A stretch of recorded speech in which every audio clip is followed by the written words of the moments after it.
we begin with the breaking news. A woman now under mandatory quarantine in New Jersey stopped at Newark Airport. It's the result of new airport screening procedures just announced by Governors Cuomo and Christie.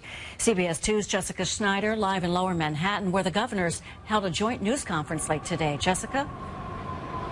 Well, Dana, Governors Cuomo and Christie saying now is not the time to take chances. And they said they simply aren't satisfied with the CDC response. So because of that, they are stepping up scrutiny of passengers at both JFK and Newark.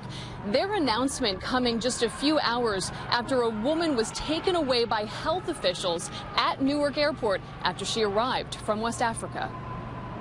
When she landed in Newark Friday afternoon, she told screeners from the CDC that she is a healthcare worker and she recently treated patients suffering from Ebola in West Africa. After the CDC alerted the New Jersey Department of Health, the New Jersey Department of Health has made the determination that a legal quarantine order should be issued. The woman showed no symptoms, but Governors Andrew Cuomo and Chris Christie saying today it no longer matters. They are taking precautions into their own hands, stepping up the screening process put in place this month by the CDC and placing anyone who is treated or come in contact with potentially infected people in West Africa in a mandatory 21-day quarantine. I consider the guidelines not rigorous enough. And this is a strengthening of those guidelines. I spoke to the CDC. The CDC understands that states have the ability to increase the guidelines. Additionally, anyone who has a travel history to West Africa will be monitored by state health officials.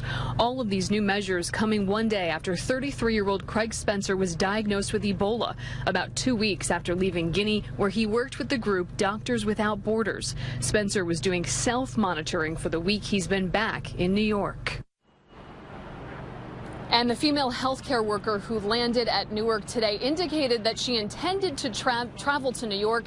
Because of that, officials are still deciding in which state, either New York or New Jersey, she'll be quarantined. In addition, the commissioner of the State Department of Health here in New York said that they are now talking with Doctors Without Borders and looking for other doctors who might be at risk. We are live tonight in Lower Manhattan. Jessica Schneider, CBS 2 News. Thank you, Jessica. 2 people on Long Island will be monitored daily for Ebola. The Suffolk County Health Department says the individuals landed at JFK Airport after a trip to West Africa. Investigators say the travelers were not sick when they arrived, but now they will be monitored for 21 days under these new screening rules.